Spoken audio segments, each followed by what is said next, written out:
Succes i veterinær praksis, podcast nummer 86.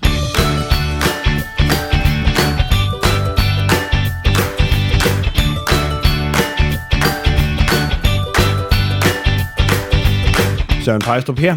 Jeg er dyrlæge, og det er mig, der har startet projektet Succes i veterinærpraksis.dk. Det er et projekt, der består af den her podcast, du lytter til nu. Et e-mail-nyhedsbrev, hvor jeg holder fokus på relevant, fagligt indhold, protokoller, tips og tricks og den slags til dyrlæger og til særligt interesserede veterinærsygeplejersker. Og så en serie online-kurser med nogle specifikke læringsmål, sådan du for eksempel på en eftermiddag kan lære, hvordan du får has på den anemiske patient, hvordan du kommer i mål med en hudpatient, hvordan du laver en ortopædisk undersøgelse, laver en neurologisk undersøgelse og den slags. Og hvis du er medlem, så kender du måske lidt til ham, jeg har interviewet i dag. Han hedder Chris Beyers, og han er fra USA, så jeg har ringet til det store udland. Han har en blog, der hedder Critical Care DVM, og den har jeg delt artikler fra i vores interne nyhedsbrev, hvor jeg hver uge sender en ny artikel og opdatering om medicin udgivet i Danmark. Og der har jeg fra tid til andet fundet nogle rigtig gode artikler på Chris Beyers blog. Og det er også udgangspunktet for dagens snak i dag, fordi han havde nemlig en rigtig god blog om netop det her med Permethrin-forgiftede katte. Og da han arbejder med Critical Care, der er også navnet på hans blog, så var det oplagt at skrive til ham og spørge, om han havde lyst til at stille op til netop den her podcast. Det er måske ikke den mest komplicerede case, vi har fat i dag, men lige den eftermiddag, den melder sig og er der, så er det godt at have detaljerne præsent, sådan at man kan gribe fat og reagere hurtigt, for der er ikke, i hvert fald i starten, meget tid til at skulle slå op og huske det hele udenad, og det serverer Chris for os her. Du kan altid vende tilbage og finde links og noter fra det, vi snakker om i dag. Og det her er afsnit nummer 86, så dem finder du på SIVP.dk/86. Artiklen burde også blive søgbar via Google, så hvis du skriver om permetrin og katte, eventuelt efterfulgt af succes i vetpraksis, så burde artiklen komme frem i nogenlunde i toppen. Og så over til interviewet med Chris. Hi Chris, and welcome to the podcast. Thank you for having me. Well, thank you for taking the time out to talk to us. We're going to have fun. Yeah, you had a blog post on your website not too long ago about a topic my audience also struggle with, and it was so in depth that even though it's written mostly for owners, I actually got something out of it as well. So I thought you might be a good guest to have on here and talk about. Yeah, I'm sorry, I don't know how to say this proper in English. I can say it in Danish, but you might need to help me how to pronounce it right. No worries. But before we start, I'd like you to introduce yourself, please. Just a short introduction so we know who you are. Sure. My name is Christopher Beyers. I'm a veterinarian here in the United States. I am a diplomat of the American College of Veterinary Emergency and Critical Care and the American College of Veterinary Internal Medicine and Small Animal Internal Medicine. I also am a credentialed certified veterinary journalist, so I like writing. I like talking about animal healthcare issues. It's where I find my professional passion. It is why I started my blog, criticalcaredvm.com, 4 years ago, and I think that's the blog to which you were referencing. Yeah, it is, yeah. So I live in the middle of the United States in a state called Nebraska, in a city called Omaha, and I am a practicing clinician. I'm the medical director at a large specialty referral and emergency critical care hospital here in Omaha, Nebraska. And just out of curiosity, how do you find the time to write on the blog? I think you have something out every week. Yeah, I do publish weekly, every Monday. There's a new blog posted. How I find my time to do it, I really don't have an answer for that, and I think it's because I don't find it to be work. I really enjoy writing. I always have, and if I can combine that love of writing with educating pet owners, then how can it be work? It's meeting a professional passion. So I just find the time and make it happen. Yeah. I find when I do some writing as well, I find that diving into some of the details actually is some sort of development for myself as well. So, and one of my professional areas of frustration, shall we say, is I don't believe that in general we as a profession, doesn't matter in what part of the world we're practicing, I don't think we spend enough time educating pet owners. I want pet owners to be a very active part of their pet's healthcare team. I need them to be a partner with me as a specialist, but also with their primary care doctor.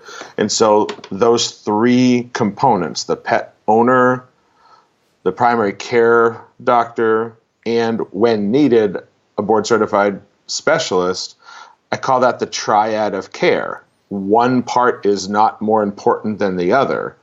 And obviously, primary care doctors and specialists communicate very well with each other the vast majority of the time, but the amount of time we take communicating to pet owners the information they need, that we need them to have, in a way that they can digest it, I think we can across the board do better as a profession. And that's one of my goals with the blog. And I will say that because of my personal interest, I do read quite a lot of blogs. And your blog, I can see in your writing style that you actually have a very good and very easy way of communicating with people. So it's quite straightforward, I would say. So I appreciate you saying that. I never know if I'm achieving my goals, but gosh, I certainly hope I am. But I'm a veterinarian as well. But sure. Still, I think I do mean it when I say I did actually learn something. So thank you very much. But that might also be a good segue into today's topics, because sure. Educating the cat owners in not giving this kind of medication to cats is quite a cornerstone in this in what we are talking about, I think. Absolutely. Such common products, and unfortunately so commonly misused. Yeah. So the last one I had in the clinic where I work, that was actually a blind owner, and she wasn't able to see what's on the packaging. But usually, there is some kind of difficulty built in when people are putting this on cats. Yeah, absolutely. So what do you see where you work? Why are people giving this when it's so toxic? Well, I think there's several factors that are influencing pyrethrin and pyrethroid intoxication in cats, at least where I am.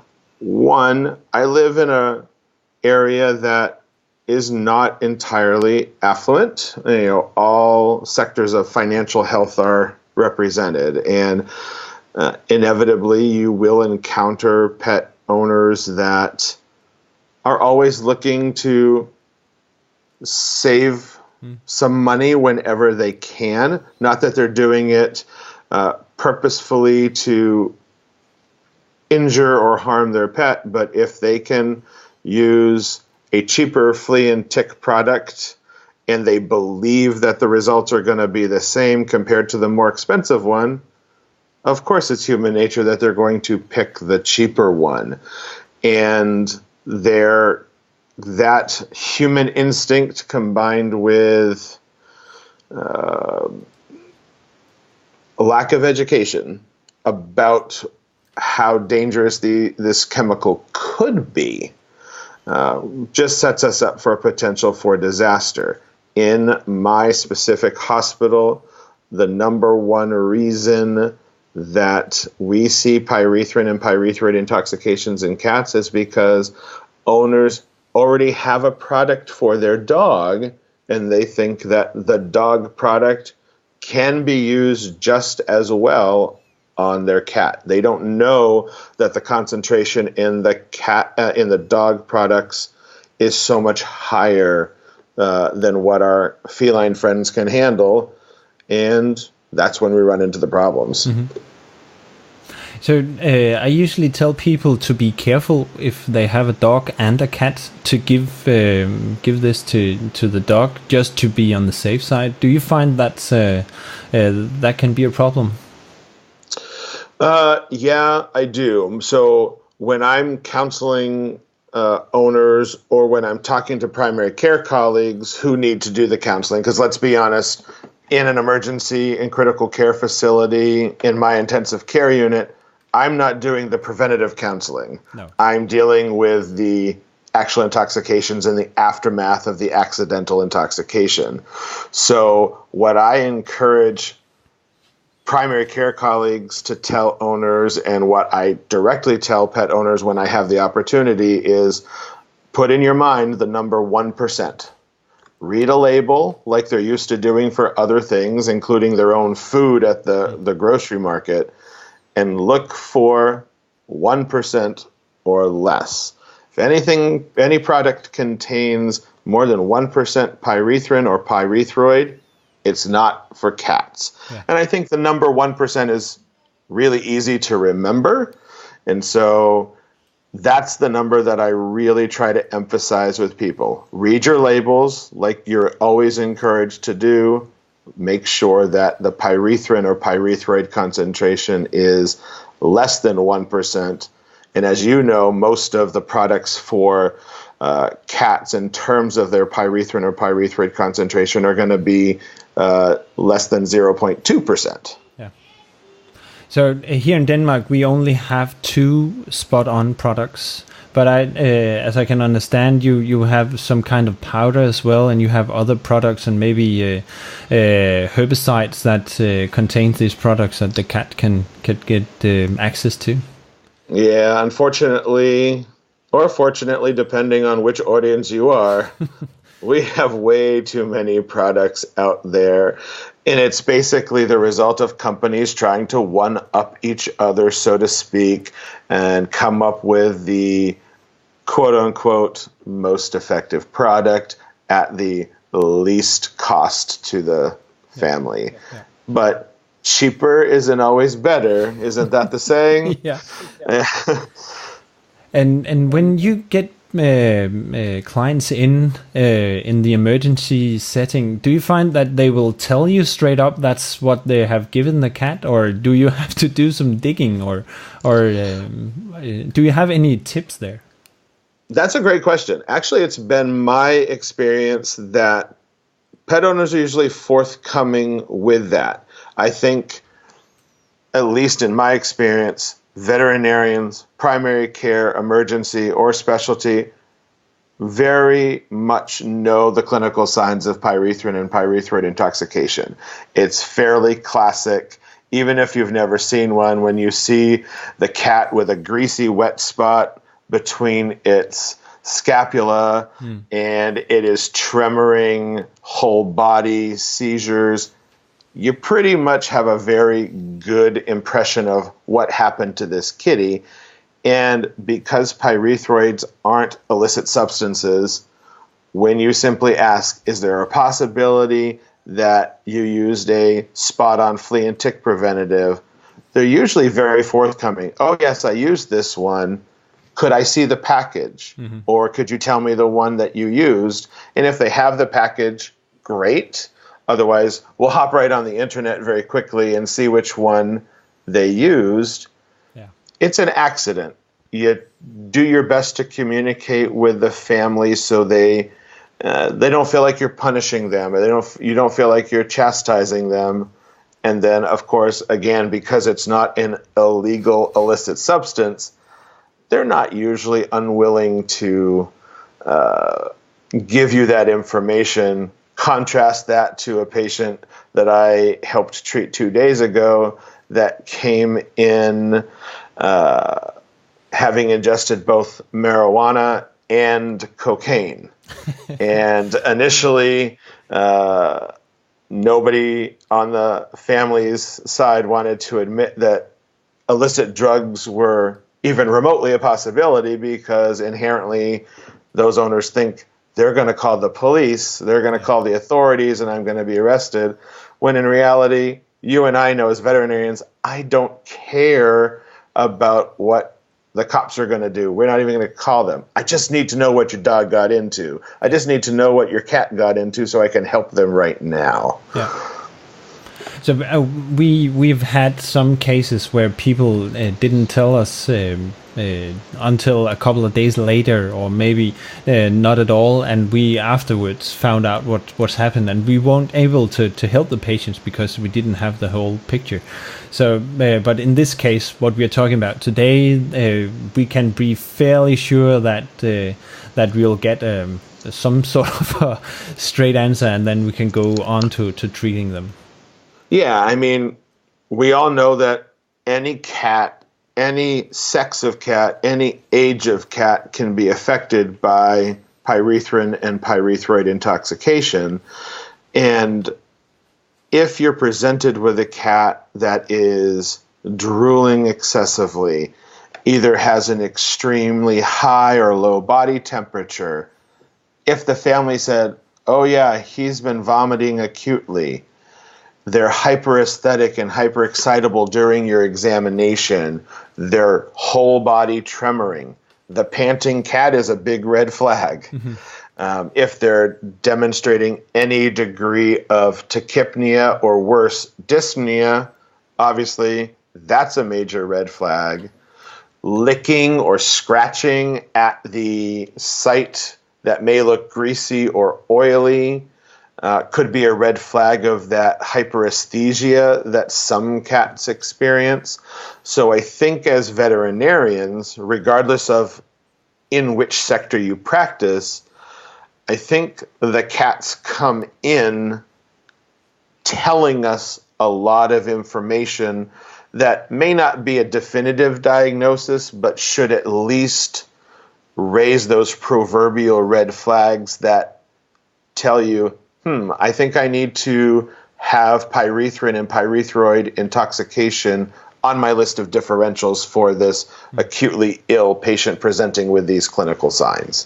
And what other differentials are relevant here? Just I don't want you necessarily to mention all of them, but some of the important ones maybe.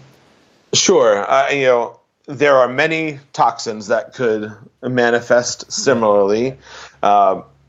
Any type of intracranial disease, primary or secondary, has to be on here. So in terms of primary intracranial disease, obviously space-occupying lesions, whether they're benign or malignant, infectious or inflammatory conditions in our cat friends like toxoplasmosis, cryptococcosis, definitely on the list of differential diagnoses.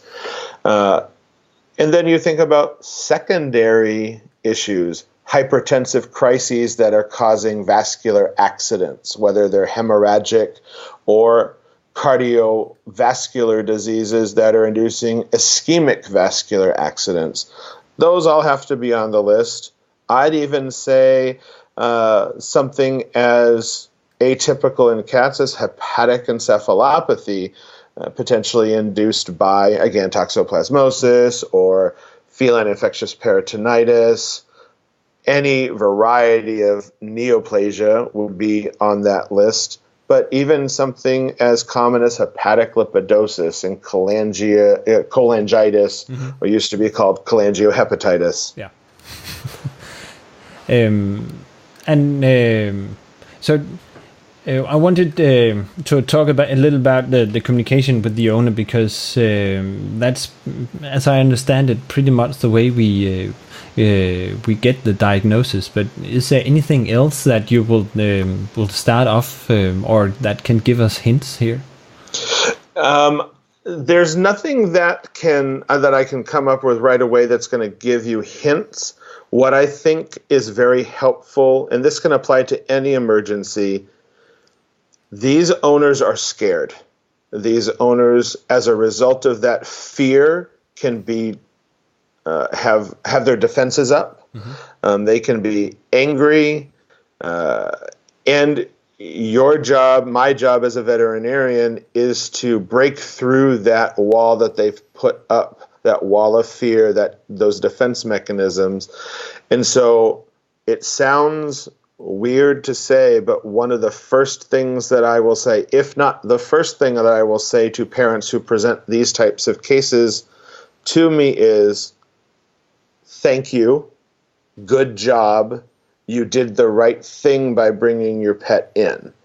It's been my experience over the past 15 plus years that when owners feel validated feel validation for their actions, that communication flows more smoothly. So if you tell them they have done the right thing, they now feel like they have truly become a member of their pet's healthcare team. They helped getting their pet the care it needed, mm-hmm. and they're typically more forthcoming with information when they feel that partnership, when they feel that collaboration.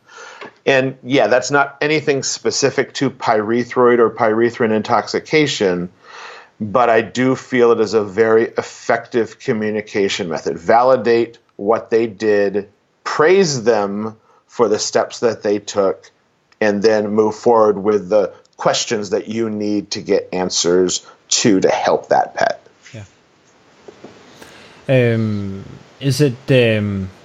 Yeah. Well, I'm thinking it seems to be a topic that actually comes up from time to time here in the podcast. It's the whole situation in the exam room, and it's not really specific to any case. I've had in the Danish version of the podcast a series on skin diseases, and there was a whole section where we just talked about how to get people to understand how to do a food trial and get them to tell you if they have given any treats besides the elimination diet, and that's a whole nother story. But the whole situation of creating a pretty peaceful communication in a very stressful situation is a whole job in itself. Correct. And I don't know what how much communication training Danish veterinarians get in school, but I can tell you here in the United States, it's essentially zero. Yeah, and they say, go learn it on the job. You're going to have to figure out how to communicate with clients that way. And I think in a way that's a disservice to both you and me as veterinarians, but also to the owners that we're serving. So that was a bit of a tangent. Sorry about that. But is there anything that you like to run on these cats to start off with for a better or more accurate treatment, or do you just start off with treatment right away?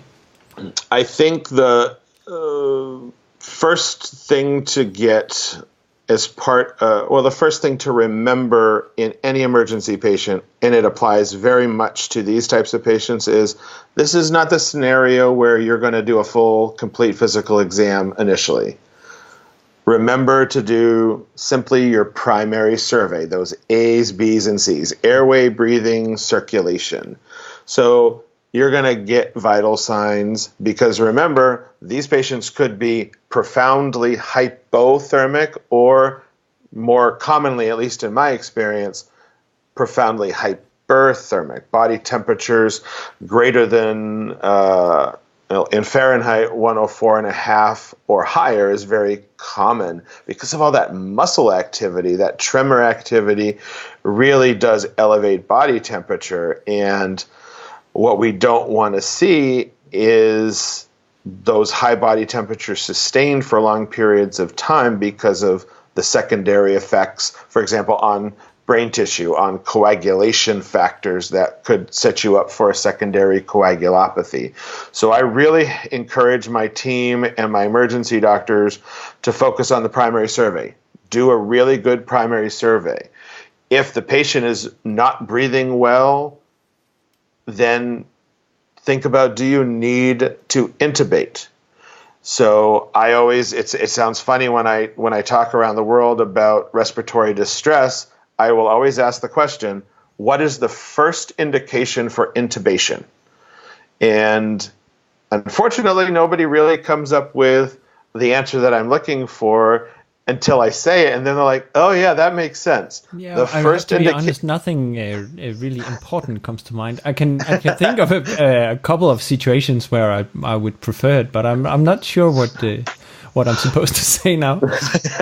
So for me, the first indication to capturing a patient's airway, to performing endotracheal intubation, is thinking about the need to capture that patient's airway. If it's going through your mind, if you're thinking to yourself, this patient's struggling to breathe and I need to think about intubating, then intubate. Mm-hmm. The reason I am very aggressive with intubation is once you have captured that patient's airway, you know that that airway is secure. You know that you can breathe for that patient, provide 100% fraction of inspired oxygen, and help that patient ventilate. So you can take a step back if you're stressed. You can take a deep breath, recenter, help your anxiety level come down so that you can then reapproach that patient in a more settled fashion and be more available to that patient to help them. So I'm really a big fan of capturing the airway in patients for whom you think that you need to do that. And pyrethrin and pyrethroid intoxicated patients certainly are a patient population that through distress, through dyspnea, may need to be intubated. Active cooling is very important for these patients if they present with severe hyperthermia. Of course, we all know that we don't want to submerge that pet into even a cool, tepid water bath, but rather apply cool towels to certain areas of the body. So I like to do it around the neck, the dorsal cervical region, between the thoracic limbs ventrally, and in the inguinal region as well. I know a lot of colleagues will put alcohol on paw pads. I strongly discourage that. Not because it's not effective, it's actually quite effective.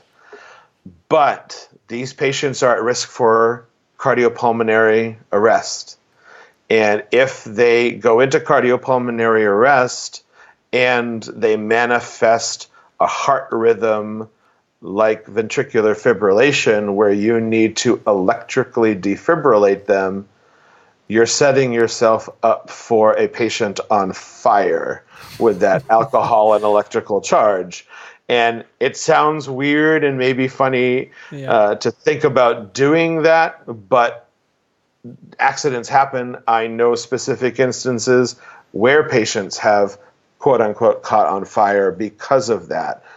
And so knowing that using the towels in appropriate locations is just as effective as putting alcohol on pads and then turning on fans. Just avoid the alcohol on the paw pads altogether so you're not adding the risk of another major issue for that patient. Yeah. And it might it's not funny, but it might sound funny, but I've actually heard of a specific case where something similar happened. So it's not just stories; it's a real concern. It does happen, and then of course getting the dang substance off the cat as quickly as possible while you're resuscitating them with intravenous fluids. You've got to get them clean using mild liquid dishwashing detergent, whatever is most commonly used in your respective geographic location. But dishwashing detergent is good for this? Yeah, so in the United States, most hospitals will keep a supply of a specific product called Dawn. It's very mild. It is liquid. But one thing that people tend to forget is that multiple baths are going to be needed. It's not just one. So you think of your shampoo bottle that says rinse, lather, repeat. You need to rinse, lather, and repeat for these patients. And then obviously post-bathing, keep them appropriately warm, because any residual toxin that is left on the body, hopefully very little, it will be more active at lower body temperatures. So we don't want to have a bath-induced hypothermia that could make for a happier environment for any residual toxin. Yeah. And that might, in the beginning anyways, help with the temperatures just as well. Yes. Yeah. But I'd like to back up a little here, because when we're talking about intubation, some of these patients are not that far off into their intoxications that intubation is possible straight on. And we will have to sedate them, or maybe get seizures or tremors under control before Absolutely. we can actually get anywhere near the teeth. Yeah. So if you need to do a rapid induction, if your primary survey raises enough red flags that you feel you need to do a primary survey, then I would reasonably reach for propofol or alfaxolone to do intubation. If you don't feel that your patient needs to be intubated, but you really need to control those tremors because they're creating an environment where they're developing marked hyperthermia and they're just all around miserable, then I usually will give them a benzodiazepine. Some people have very specific choices and preferences between diazepam, midazolam, for example. I prefer diazepam over midazolam unless they have known or evidence of concurrent liver disease. Just remember that diazepam is supported in a propylene glycol carrier, whereas midazolam is in an aqueous carrier. So for patients with concurrent hepatopathies, using a drug like midazolam without that propylene glycol carrier, that drug just doesn't ask the liver to do more work. And then ultimately, you're going to reach for a drug like methocarbamol to control those seizures long term, and those body tremors long term, and how long it takes for those to resolve is quite variable for each cat depending on their dose of intoxication. But you know as well as I do that if pet owners present them in a timely fashion and they allow us to do aggressive and appropriate decontamination procedures for their pet, most of these kiddos can resolve and make a complete recovery in 24 to 72 hours. Yeah. And these medications, you give them intravenously, or do you just jump on the cat and try to place a catheter straight away? Or do you have any tips on how to hold the cat still while you're finding out what to give it? It can be challenging to get that intravenous access, but that is what I try initially. If for some reason I can't get intravenous access, then what we will do in our hospital is gain intraosseous access using something called the EZ-IO gun, which is used in human emergency rooms, for example, in neonate and toddlers, where you can just imagine a toddler thrashing around. They need to get access. Getting vascular access is not a realistic likelihood. So what they will do is use this EZ-IO gun and go after the cranial tibial crest and they can have intraosseous access in less than 10 seconds, and you know that intraosseous access is akin to central vascular access, so it's great. We can do the same in cats. The most common sites to do with intraosseous access is the proximal humerus or also the cranial-tibial crest. So in my experience, that's a much easier intervention than struggling to get an intravenous access through a cut-down procedure. You really need to get that vascular access quickly. Now, I'll back up and say, even with the tremors, even with the whole body shaking, knock on wood, I very rarely had to resort to the EZ-IO gun. Most of the time, my nurses, because let's be honest, it's not me that's placing the catheter, it's my very skilled veterinary nurses that are getting that vascular access for me, and I am very privileged to say I work with some rock star nurses. So that also helps, of course. Yeah. Yes. Alfaxalone is quite new here in Denmark. Newer than in other parts of the world, I know, and so I don't have too much personal experience with that yet. But you could actually give that intramuscularly to cat as well, couldn't you? Or is it? Yes. That might be a curveball I'm throwing you now, but is that a possibility as well? It is. To my knowledge, I have never used it via that route. But it is something that's possible. Doses are very similar to propofol. For example, so if you're used to working with propofol and you're used to saying, okay, I'm going to do anywhere from 1 to 5 mgs per kg, well, in cats, I shorten that dose range a little bit. It's 1 to 3 mils per kilo, but obviously if you're going to combine that with other medications, then maybe you're able to reduce that rate as well. But I do believe off the top of my head that intravenous is not the only route, but certainly it is the preferred route if you're trying to induce them for intubation. Yeah. To be honest, I'm just, in air quotes, just a regular veterinarian, so don't take my word for it. But it might be off-label. I actually don't know. Well, then again, isn't most of the things that we do in veterinary medicine off-label? Yeah, well.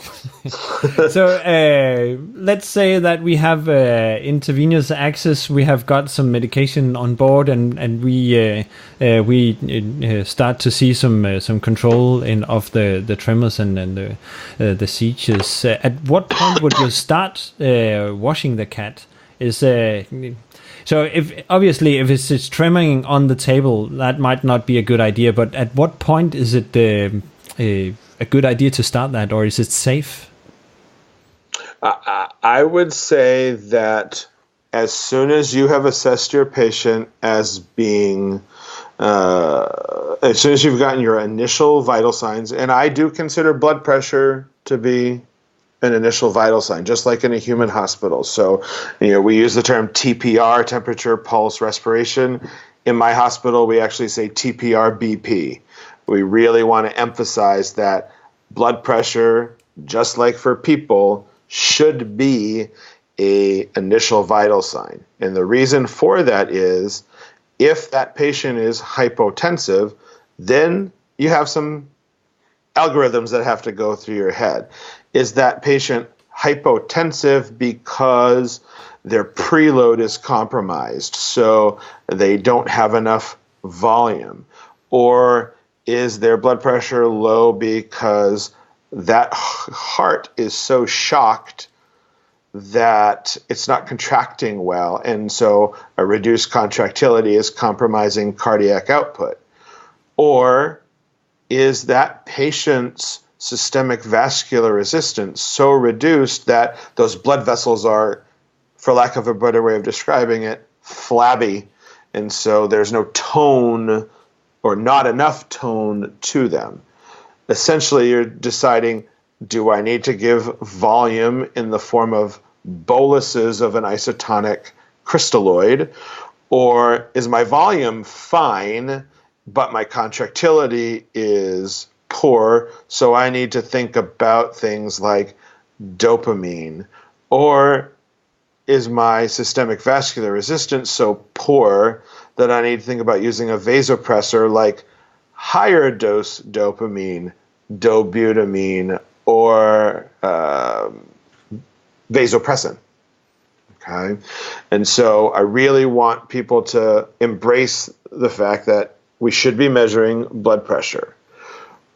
Once your patient's blood pressure is fine, so if it's fine right from the get-go, start bathing them. Mm-hmm. Once you have intravascular access and their blood pressure is fine, and you're controlling their tremors with your drug of choice, which benzodiazepine, methocarbamol, etc., once you've begun those interventions, I would say bathe them as quickly as possible.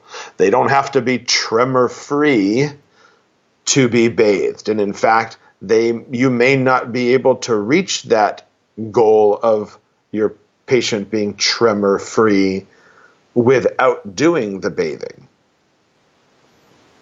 Yeah, so in a not so emergency setting, you would sometimes see a cat that is just tremoring, and you can control it fairly good with maybe diazepam or something similar. Yeah, and it's pretty alert, maybe not responsive, but still alert, and you might not need to have that under general anesthesia just to control. Correct. It. So yeah, and I would say that's the most common type of manifestation for me. You know, I've been talking about the profoundly critical ones, but in reality, in my experience, the patients are exactly like you just described.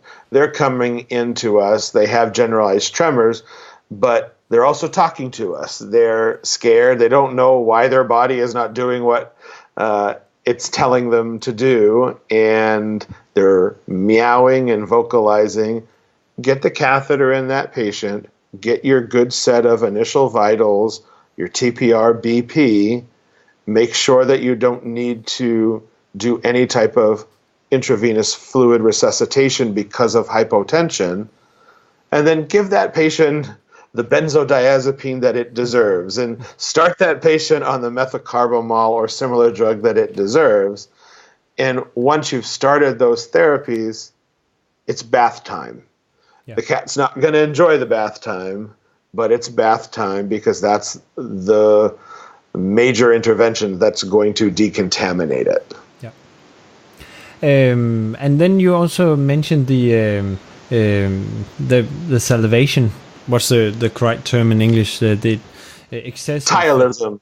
Oh yeah, that's it. Yeah, Tylism. And atropine is supposed to reduce that. Is that good to use here, or would you avoid that? So I tend to avoid giving atropine to these guys, and here's the reason. What's the real reason that they are manifesting tylism? The vast majority of the time, they have excessive drooling because they have tried to clean themselves, and it tastes disgusting. And so as a result of that disgusting flavor taste in their mouth, they're drooling. So if I have to fully intubate them, then I'm going to lavage their oral cavity. I'm going to try to rinse their mouth out. If they're awake enough while I'm doing my primary decontamination, bathing them, I'm just going to wipe away the drool. But once I've reached the point where the tremors are controlled with medication, I've done the bathing and I'm keeping them warm, then I'm going to try to get something tasty into their mouth that they like to help get rid of that adverse flavor. You know, if they, pull out the junk food, so to speak, whatever that may be in your hospital, and let them eat that, because usually their appetite is not affected once they're in a good state. Yeah. And then, sorry, you mentioned something about 24 hours, 72 hours. So that's the time span that we should talk to the owner about. Or should we keep them in the hospital all the time? Can we send them home, and why? And when, maybe? I would say that, most of us are going to do a great job of doing an initial decontamination, controlling their seizures, getting the flavor out of their mouth, keeping them warm, etc. Even potentially doing some cold compresses, giving an antihistamine if they have a topical irritation and that paresthesia that they can occasionally have. But I usually like to monitor patients in hospital for at least 24 hours after decontamination, so that I can feel comfortable telling a family, you're good, okay? Because this is a completely recoverable intoxication if care and decontamination is performed promptly and aggressively. It's those patients that need to be intubated and they're in severe distress and their body temperatures were sky high even before they presented, so they developed coagulopathies. Understandably, those are the patients that need very aggressive therapies. For example, giving intravenous lipid emulsions to try and help decontaminate their system. Those are the kiddos that you're going to be providing those critical care level of interventions probably for at least 24 to 36 hours before you even think about withdrawing those types of interventions. But typically, once you've made the decision to withdraw those interventions and you've been successful in doing so, within 24 hours, we're typically sending them home if we've been successful. So that's where that 24 to 72 hour range in general comes from. Yeah. So it can actually be a little bit twitchy when you send it home, maybe, or as long as it's just fairly stable and maybe it's start eating and temperature is okay. So as long as the vital signs are normal, they're eating and taking any oral medications that you've prescribed well without complications, that's when I say, you know what, Mom and Dad, you're not doing anything different than what I can do in the hospital, so it's time for Fluffy to come home. I don't like to send them home, however, if they're still having signs of tremors. Mm-hmm. For me, that means I still have some more bathing to do. Yeah. What's the longest time you've had a cat in for? Longest time I've had was 7 days. And that's because it was a severe intoxication. They used a flea dip product on the cat that, and those flea dips can have anywhere from a 5 to 15% pyrethroid concentration because it's really meant for dogs. Wow. And they didn't dilute it. And so patient came in severe distress, needed lipid emulsions, had secondary coagulopathies because of hyperthermia. But to the parents' credit, they allowed us to be very aggressive, and that cat with such a severe intoxication did survive. That's a rare one for being such a severe presentation. But it's going to sound weird when I say it, but it was also really fun to work with that patient because it must be a challenge. Us all on our toes. Yeah, keeps you on your toes. Yeah. All right. So it sounds like we come full circle and the patient's gone home again. Is there anything else that you think is missing here? We need to consider? No, the last step here is actually not the patient going home. The last step is making sure that you take the time, that your team takes the time to sit down with that owner and make sure that they're educated about proper use of flea and tick preventatives, because we don't want this to happen again. And I would encourage hospitals to not only have the conversation one-on-one with the family, but for multiple people to have the conversation one-on-one with the family. It takes the average adult the average adult needs to hear something 7 times for them to understand it.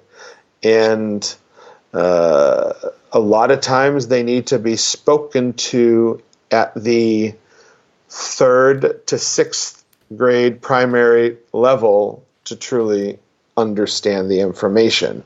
So you as the veterinarian are going to have a conversation with that owner. But then I would also say empower and train your nursing staff to have a conversation with the owner. And then when they go home, give them a handout. Give them something visual for them to learn, because we have to remember that some people are auditory learners and some people are visual learners. So we want to make sure that we're reaching both of those types of individuals. Yeah. So for me, going home with that patient, going home and leaving the front door, fantastic. We were successful medically. But I also feel as a profession, we have a responsibility to make sure that we're providing effective education to these animal owners so that the likelihood of this happening again is minimized. Because we also know that a veterinary client, whether it's a positive experience or a negative experience, is going to go speak with 5 to 7 friends. And if they have a positive experience with your team and go talk to those friends, and they also mention, hey, did you know that this type of product is not good for cats and this is what I just went through? Success has been achieved because you're now spreading that information indirectly because you took the time to directly communicate with the client and provide that meaningful education. Yeah. But you might think that if they come with a cat in seizures and they end up paying a rather large bill when they're taking the cat home, they might have learned something, but they might have been stressed, or maybe it's not the same owner that comes in with the cat who picks it up, and there could be all sorts of I don't know, miscommunication on the way. So I think it's a good point to take it just once more when the cat goes home. Correct. If you can actually do it without sounding what's the right term here? Is without making the owner feel bad. Yeah, I mean, you certainly don't want to conduct the conversation in a condescending manner. Again, like I mentioned at the onset of our time together, I say many times, you did the right thing, Mom. Good job, Dad. You've helped me help Fluffy. And yeah, on some levels, that's sickeningly sweet, and some people say it's quote-unquote cheesy. But I got to tell you, especially in emergency and critical care scenarios, it has been my experience that clients, pet owners, love that. Yeah. And they're more open to that type of communication. Yeah. And this might be off topic somewhat, but if it's the right owner, I try to encourage them to tell the story in whatever Facebook group they're active in. Yes. As and it's not because of the marketing value of me saving a cat's life, but it's of course also that. But I try to encourage them to talk to tell their story, because a lot of owners would be quite active in some groups and will have some kind of in quotes a following that listens to what they're telling or what they write, and it can actually impact quite a lot of people. Absolutely. And 100 and 200 people might not sound of many, but it can be enough. Hey, one is enough in my opinion, to be honest. So I think that's a great idea, encouraging parents to use their social media to help us educate. And that's an underutilized avenue of education. But, I think pet parents would embrace that wholeheartedly because, again, they feel like they are helping. Yeah, exactly. Well, Chris, this has been great. It's been great talking to you, and a lot of value came out of this, and we also gone a little over time here. Sorry about that. But no worries. I've had fun. Me too. But thank you very much. Just at the end here, please again tell us about your website and maybe where we can contact you. Oh, sure. So, again, I publish a weekly blog called criticalcaredvm.com. That is the website. And every Monday, I publish a new blog that is directed toward pet owners. Whether we're talking about pyrethrin and pyrethroid intoxication or toxoplasmosis, it's a higher level informational post about a specific healthcare problem in veterinary medicine. Obviously, I only deal with dogs and cats, so you're not going to find anything about horses and agricultural species there. But it's meant for pet owners, and it's meant for primary care doctors to use to help them with their educational goals for their clients. So if you are seeing a patient with inflammatory bowel disease, I don't want you to have to spend time and resources putting together that informational handout for your client. It's already for you. So you do your counseling directly with them, and then you can go to criticalcaredvm.com and print out a informational packet that is, I think you mentioned it at the beginning, very detailed, but written for the pet parent so that we are taking that extra step to make sure that our clients are given the information they need to be collaborative partners with us. Yes. And I will recommend people taking a look at the blog because there's a ton of good information there. So thank you for creating that anyways. No, thanks. And I appreciate thank you it. for being here. Thank you for your time. It's been great talking to you, Chris. I appreciate it. Have a great night. Enjoy the weather.